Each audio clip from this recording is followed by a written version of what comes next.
It is the showstopper of our solar system. Basking in its own glow, it seduces all admirers. However, it is a beauty with a mean streak. It's a massive, frigid ball of gas surrounded by icy rings, hurtling at 40,000 miles an hour. It is a planet of violent weather with a polar storm bigger than the United States of America. Saturn has some of the most powerful weather in the solar system. The lightning can be 1,000,000 times more powerful than lightning here on Earth. But its moons are even more exciting. The geysers on Enceladus are erupting water vapor hundreds of miles into the air because of the much lower gravity there and the fact there's no atmosphere holding them in. Another has an atmosphere with oceans and mountains. Could life exist on one of these moons? Saturn, Lord of the Rings.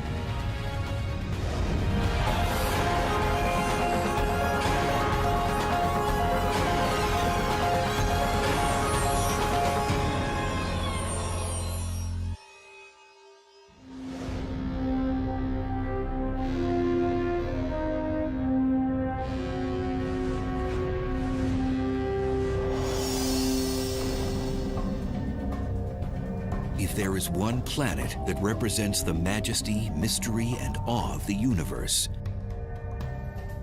it is Saturn. It stirs emotion even from scientists who are stunned by its cosmic perfection.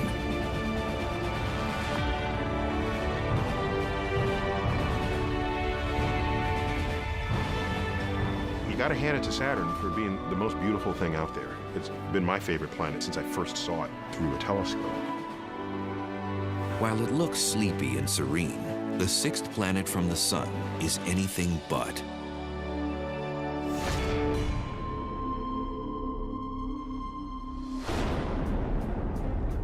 Saturn is a dynamo whose beauty is skin deep. Saturn is an absolutely frigid place.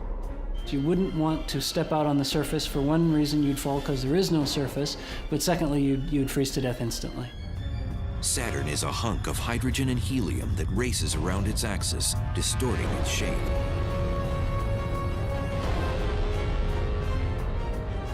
When you watch a professional toss a pizza, as it spins around, it flattens out. So it's the same kind of idea. Because it's spinning so rapidly, it's actually sort of squashed, sort of bulges in the middle. It's called an oblate spheroid. Even though it's much more massive than our own planet, you'd actually weigh slightly less on Saturn than you do on Earth. A 150-pound human would weigh only 137 pounds on Saturn. That's because Saturn has such a low density, the only planet in the solar system less dense than water. Saturn is so bloated, the gases take up so much space compared to the total amount of mass in Saturn that its density is less than 1. So if we could get somehow some really big ocean and put Saturn in it, it would float.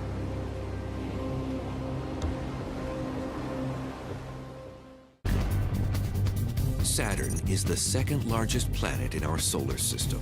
It is a gas giant, a mass of hydrogen and helium 750 times the size of Earth. A day on the planet is 10.6 hours long, and it takes 29.5 Earth years to orbit the Sun.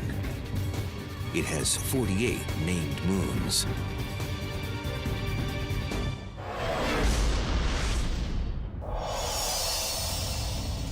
Saturn has been around for 4.5 billion years. It formed by accreting carbon dust particle by particle into a rocky core several times the size of Earth. Then it was able to attract gases like hydrogen and helium, which collapsed under gravity. As things started collapsing, this cloud began to compress. It began rotating more rapidly.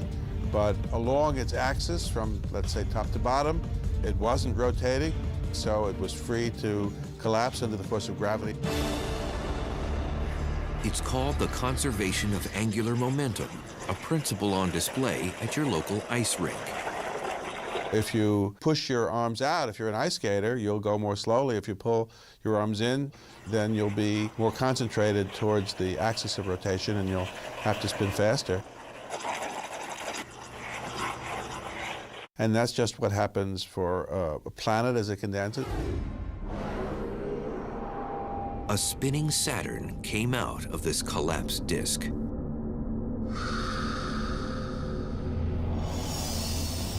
The feature that has made Saturn the most iconic planet in our solar system is her majestic, shimmering rings. They are incredibly big, 173,000 miles in diameter, wider than 21 Earths side by side.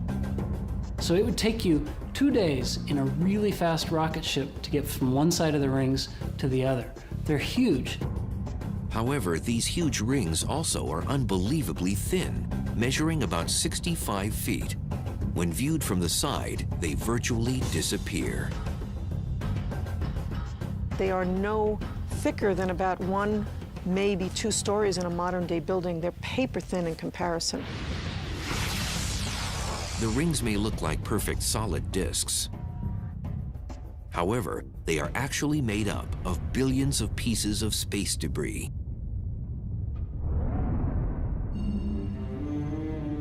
But what exactly are they? They are countless icy bodies that range in size from objects as big as houses all the way down to the finest powdery snow you might ski on in Utah. And they're made of water ice.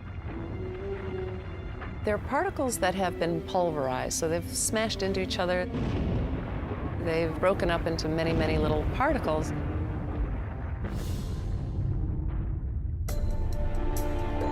If you were to be inside those rings, it'd be like in a beehive. They're all over the place, so bees in a swarm.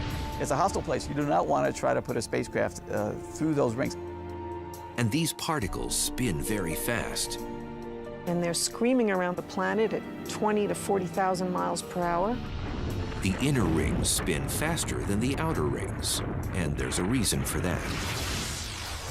Kepler's laws say that if you're going to orbit in a circle around a central body, if you're close up, you move really fast, and if you're far away, you move really slow.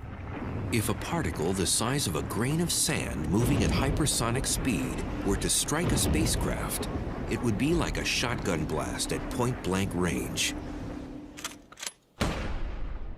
Now get outside the rings, things are much quieter. If you want to take a country drive around Saturn, go this way instead of following the rings. Why the rings are there is one of the planet's great mysteries. The rings might have once been some of Saturn's moons that got too close and smashed into each other. The fractured pieces were held by the planet's gravity to become its rings.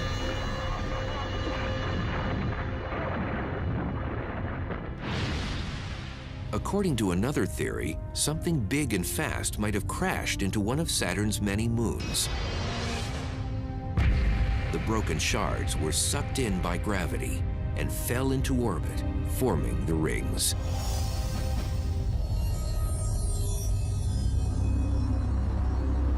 Although scientists disagree as to how the rings were formed, they do agree as to who first studied them.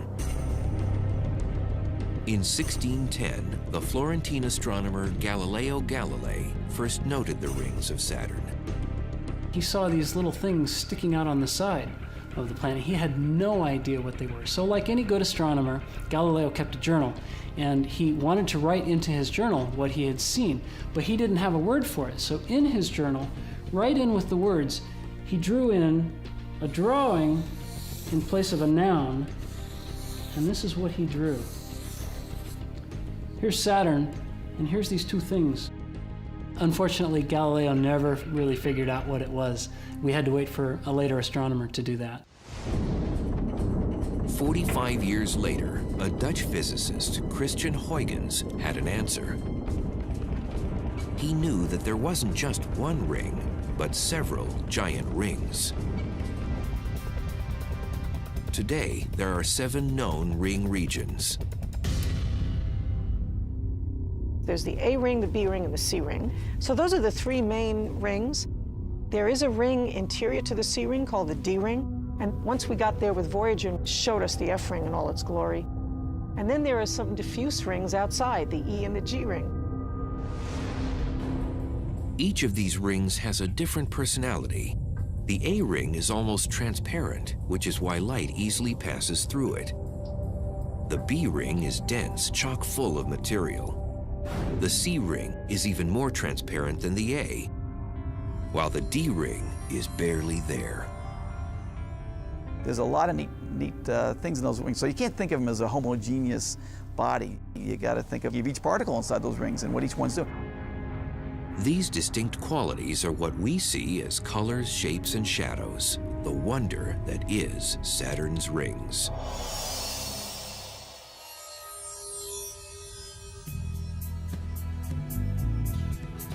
The reason we can see them at all is due to the sun.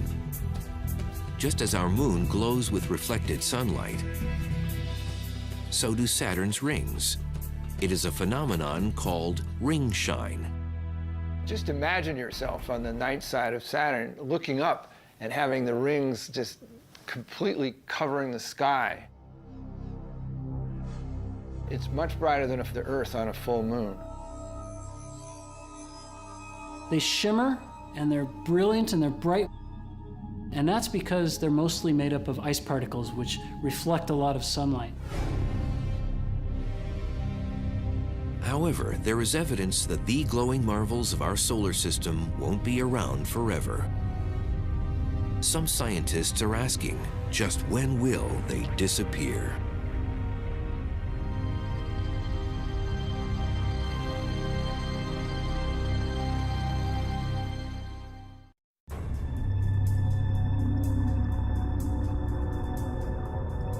For all scientists know about Saturn's rings, they remain a huge mystery.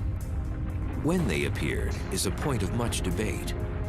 Scientists used to believe that the rings were formed at the same time as Saturn, 4.5 billion years ago. But because we don't understand what holds the rings together, and our best guess as to how long the rings could stay together is only a few 100 million years, there's something wrong with this picture.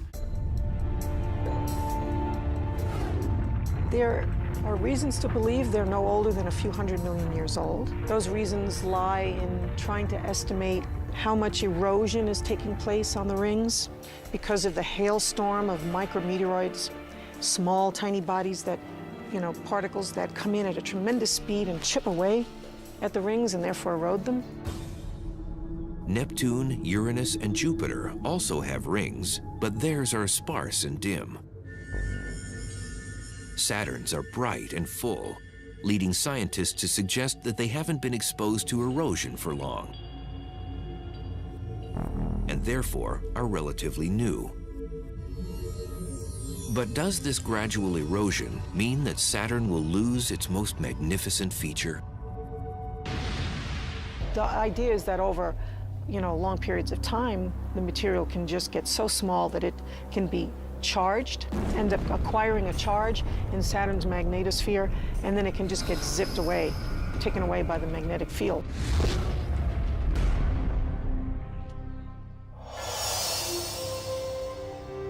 Or it just spirals into Saturn itself. That is a scenario for the death of the rings, is that they finally get eroded away. In order for Saturn to continuously have rings, they need to be refilled. At the moment, Saturn has a tremendously large ring system, but the actual material in the rings does have to be replenished. Strangely, another kind of assault might be necessary to preserve them. They have to get renewed by an errant comet coming in and crashing, adding to the mass that's going around there. And that kind of question is still being debated. The debate continues when theorizing as to when the rings will vanish. Hundreds of millions of years, probably, maybe billions of years, we don't know. That's a matter of debate right now. Whether the rings are young and are going to die an early death, or they're old and they're going to remain with us for a very, very, very long time. Of Saturn's 48 named moons, there are small moons called shepherds, for good reason. They have gravitational pulls that help keep the rings intact by herding the particles. Saturn's experts are interested in the complicated choreography between the planet's moons and its rings. The contorted F ring is especially intriguing. And then there's the two shepherd satellites on either side, Prometheus and Pandora. And they are having gravitational effects on this ring. It's being tugged in a variety of directions. So it looks wild and, misbehaved, if you will. And it's a dynamicist's playground. I mean, we're very, very interested in watching what happens to the F ring because it tells us how moons interact with rings. Saturn mesmerized civilizations as early as 700 BCE, when the Assyrians took note of it sparkling in the distant sky. Hundreds of years later, the Greeks gave it a name, Kronos, after the god of harvest, possibly due to its position in the sky during harvest season. The Romans' god of agriculture was Saturnus, which is why we call it Saturn. They also named a day of the week after him, what we now call Saturday. However, had the Romans actually seen the planet close up, they might have named it for the god of weather.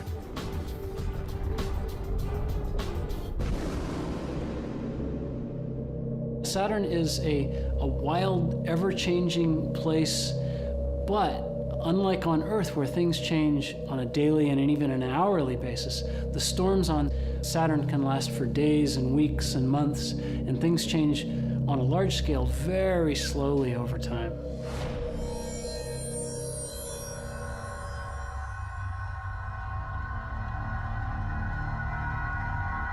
The discovery of this violent activity on Saturn came as a surprise to experts.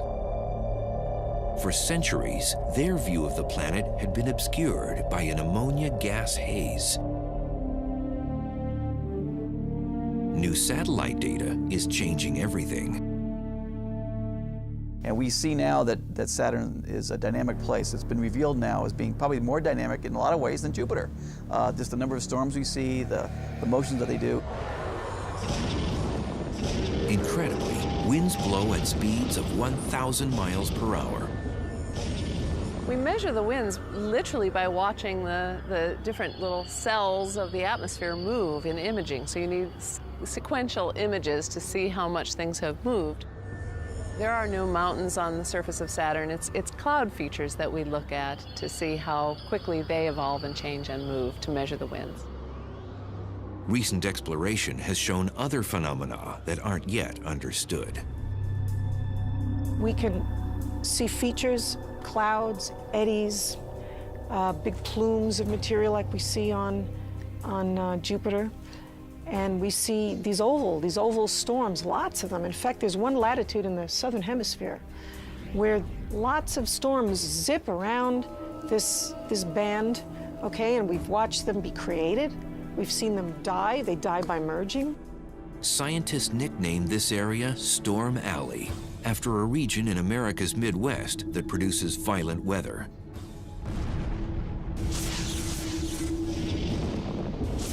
It is believed there's lightning there,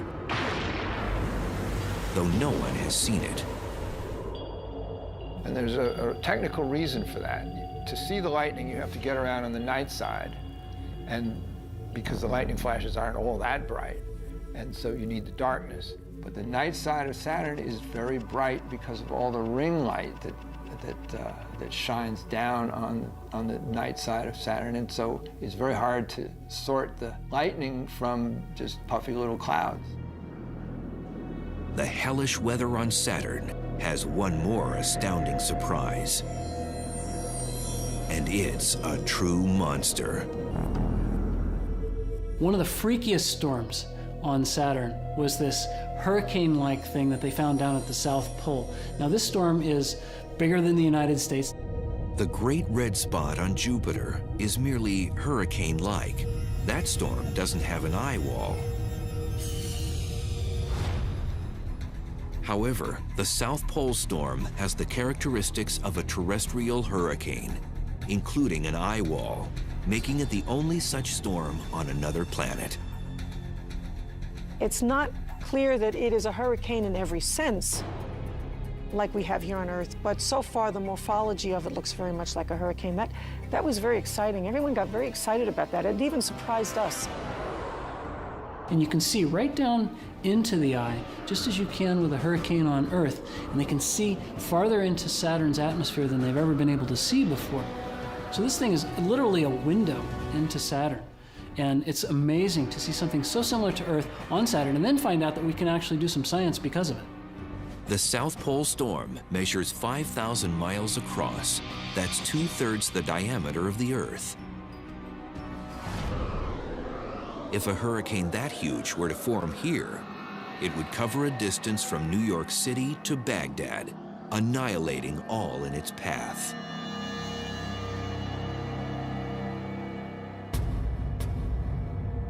It's basically a swirling vortex of air that is centered around a hole right at the center with a walleye around it. What powers this monster storm is still unknown. And the winds are stronger on Saturn than they are on Earth, which is a puzzle in itself because Saturn gets so little energy from either the sun or from its own inside. It's centered around the south pole of Saturn, rather than being, in the equatorial region like a hurricane on Earth would be. In early 2007, modern imaging technology revealed something else on Saturn that astounded scientists. We see it very, very intensely now. It's something big, something strange, and something never seen in the universe before.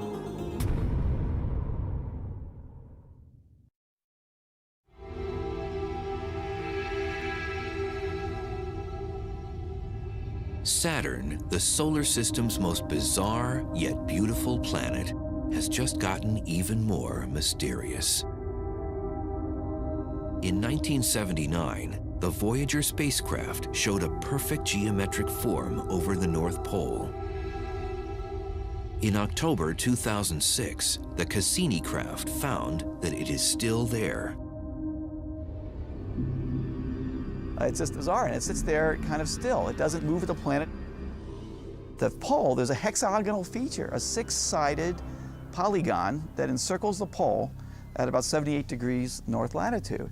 And it's sitting there as a set feature.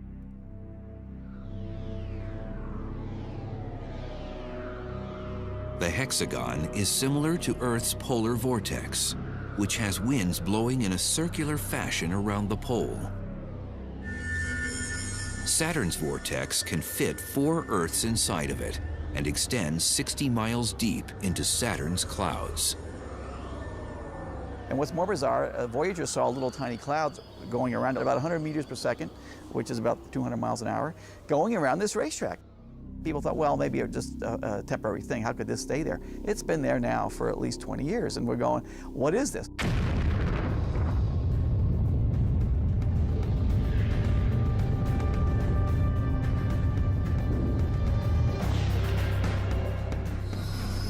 If you go there, you're going to enter these thick clouds. And the deeper you go, the more intense the pressure is going to get, to a point when you just implode. You and your spacecraft can't make it any farther.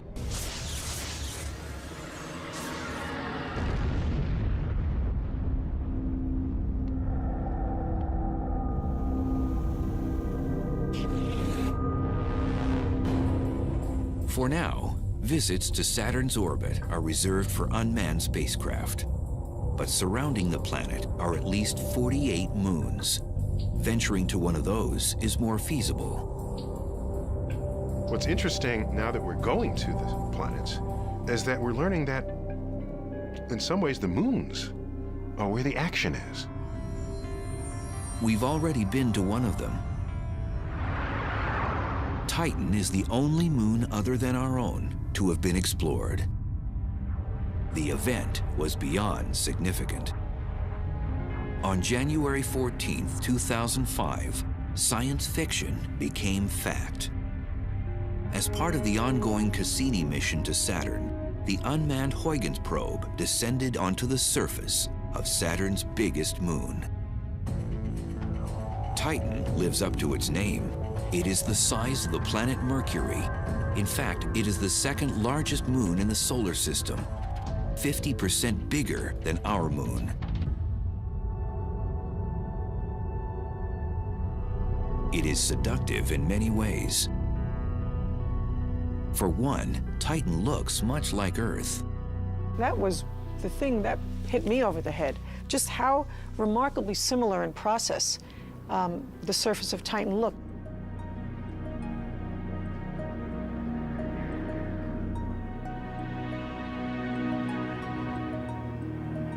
We have river channels that feed into these lake beds. We have winds.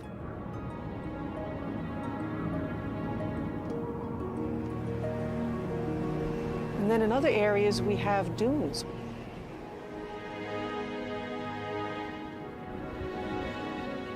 The equator region of Titan, at least on one side where we've gotten good radar imagery, has hundreds and hundreds of miles of these dunes that are 100 meters high, several miles apart, and they just go on, this vast sea of dunes.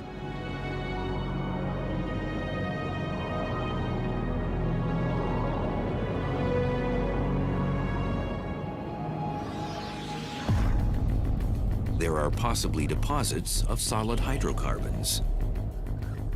And we didn't really know until that probe landed whether it was going to hit liquid or some solid surface. It seemed to kind of fall on what looks like kind of pudding. It doesn't seem to be liquid or solid. It seems that Titan has some goo on the surface. It's almost kind of neither land nor sea, but something in between. That's very amazing. Amazingly, Titan, like Earth, has an extended atmosphere. No other moon does in our solar system.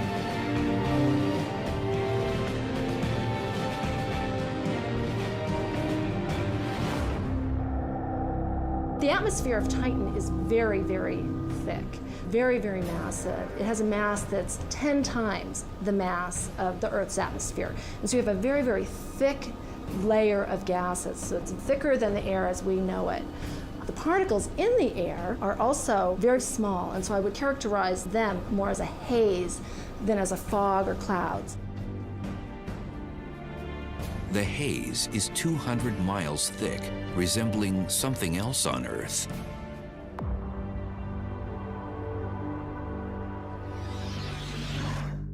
From the outside, it appears essentially opaque, like a big orange ball. But as the Huygens probe descended through the atmosphere, it's transparent enough to be able to see the surface features as it fell through. But it's not unlike a hazy day here in Los Angeles. It's not the color of the atmosphere that most intrigues scientists. It's the composition. Nitrogen and methane, the same gases they believe made up much of Earth's early atmosphere. The idea that Titan's atmosphere mimics the atmosphere of early Earth 4 billion years ago is something we're very, very excited about and interested in, and it's one of the things we're studying very hard in our laboratory. Let's see if we can get this aligned. What do we have? At the University of Colorado, Dr. Margaret Tolbert is simulating Titan's atmosphere in her lab.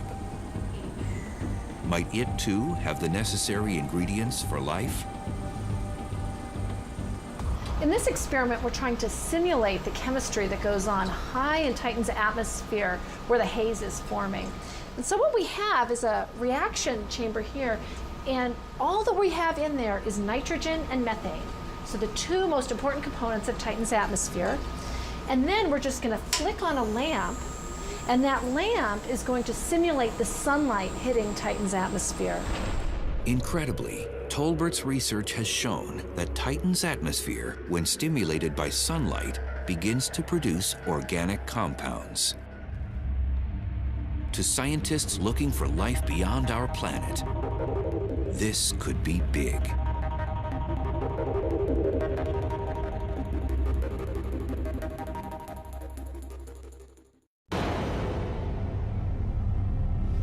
As scientists scour the galaxy for signs of life, there are some exciting results from within our own solar system. Saturn's moon, Titan, seems to have the necessary ingredients. Testing at the University of Colorado has shown that when sunlight interacts with Titan's nitrogen and methane-rich atmosphere, organic compounds are created. So these organics are floating down to the surface of Titan, and you can see them in the pictures, and who knows what they're doing once they're there. They could be providing energy to some new kind of life. Further research is needed to determine if there really is life on Titan, or if it might someday develop. Although its atmosphere resembles early Earth, the environment is vastly different. It's cold. It's 300 degrees below 0 Fahrenheit, and there's no liquid water. So that's a big difference between early Earth and Titan.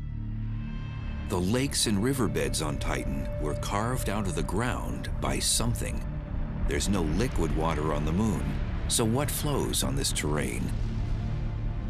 The hills on Earth are made of silicate rocks, whereas the hills on Titan are ice and methane ice. The river channels on Titan are formed by methane rain, as opposed to the Earth river valleys formed by water. Liquid methane, it seems, rains down on Titan, or did at one time. On Titan, it is so cold that gas has liquefied, and there are coastlines and rivers and all this terrain shaped by moving rivers of methane. It's just completely intriguing. Methane is the principal component of natural gas, butane, and propane, all sources of fuel. There's a lot of hydrocarbons. It might be very light hydrocarbons on Titan. And there's a lot of it. And it burns if you put it in contact with oxygen. So there's a lot of energy out there. Enough on the surface of this huge moon to supply all of Earth's needs for a very long time. Well, here's this tremendous supply of natural gas on Titan. Boy, wouldn't it be great to go out there and tap into it and bring it back? But I think that you would find that it would cost you so much to go out and get the methane and bring it back that you would never be able to effectively power anything on Earth with it. While Titan is Saturn's largest moon, one of its smallest may be even more exciting. It's a brilliant ball of ice and rock called Enceladus. It's a tiny object. It's only about 300 miles in size, so that's what, about the eighth the size of our own moon. And we've never seen a body that small that has activity on it.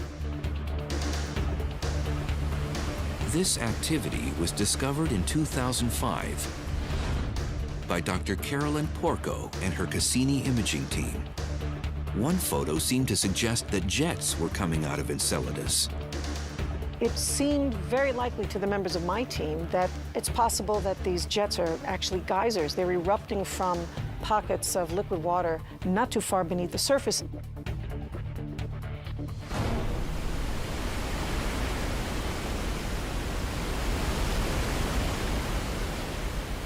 The closest thing we have on Earth to Enceladus is something like Old Faithful Geyser here at Yellowstone National Park, which is shooting water vapor and water about 150 feet into the air. The geysers on Enceladus are erupting water vapor hundreds of miles into the air because of the much lower gravity there and the fact there's no atmosphere holding them in. Many geysers have since been discovered, all in a region of Enceladus's southern hemisphere. They are coming out of these fissures, these big cracks that go on for about 135 kilometers, something like 80 miles of cracks.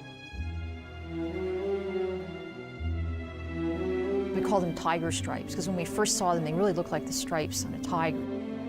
There are 4 areas that seem to be ridges or kind of active geologic areas, and the plumes seem to be coming out of these areas. And we've counted about 20 or 21 plumes.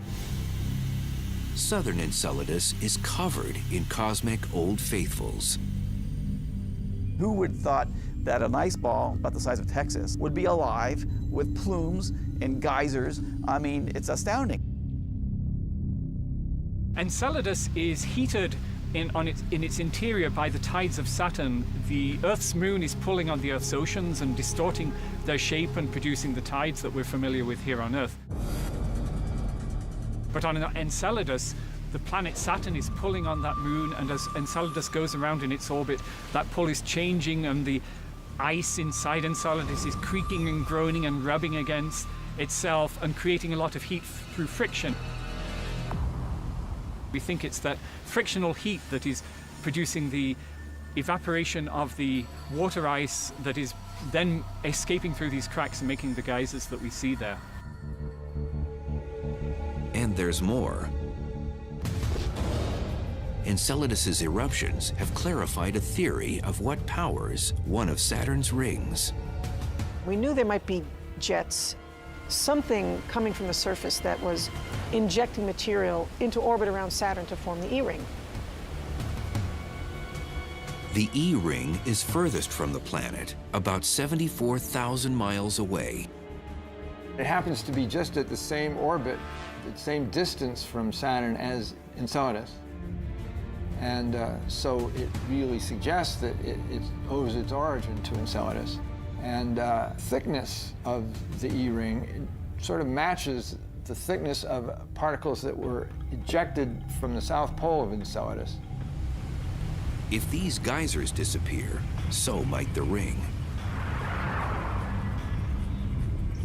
Ultimately, the liquid jets suggest that there is water on Enceladus. And perhaps something else. So the search for water is not that, oh, one day we'll be thirsty, so we'll have something to drink. The search for water is guided by our interest in the search for life. It's that simple. Follow the water.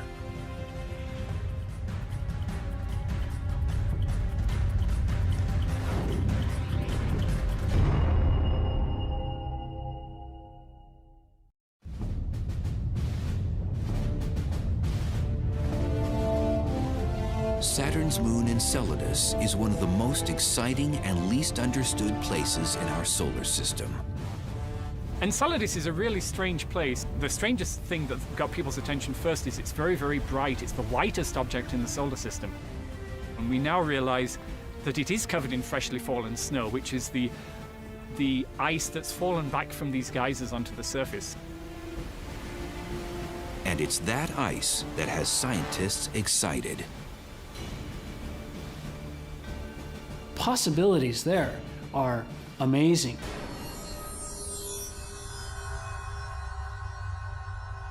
The search for water in our solar system is ultimately a search for life.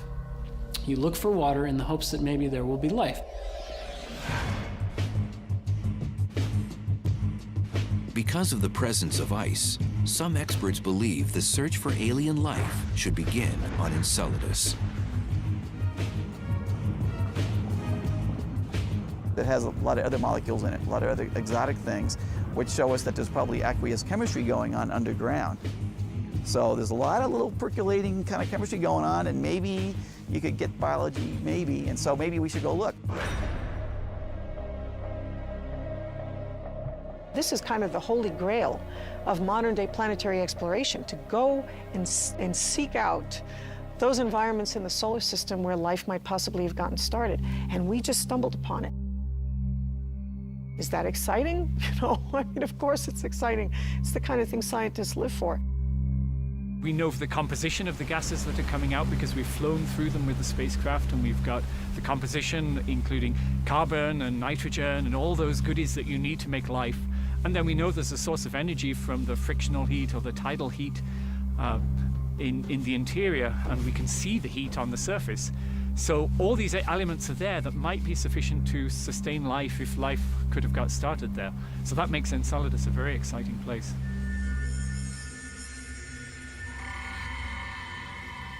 But what kind of life? We're not talking sushi, you know? We're not talking lobsters and fish, we're talking microbes. I think that's about the best that we can hope for on a moon like Enceladus. If we ever discover such life in our solar system, it's going to be the simplest possible. It's going to be bacterial, something like it. Even the discovery of something small would be a huge event. It would change everything that we think and know about our solar system, the universe, and ourselves.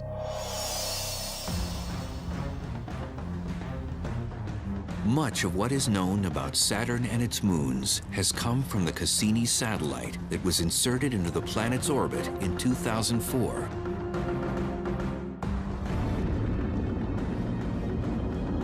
It is currently touring its rings, moons, and the planet itself. By 2008, Cassini will have made 70 trips around the gas giant. Putting an orbiter around a planet and being able to hang out there and monitor the system and all the different elements of the system for a long period of time, I mean, that's the best way to study these bodies.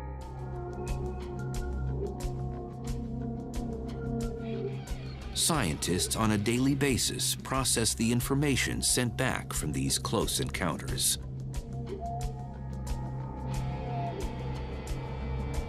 In addition to the camera, there's a radar that can send its radio waves through the clouds, get an echo off the surface, and make an image of the surface. And then there's spectrometers to measure the composition and other infrared devices to measure temperature. So it's a very comprehensive spacecraft.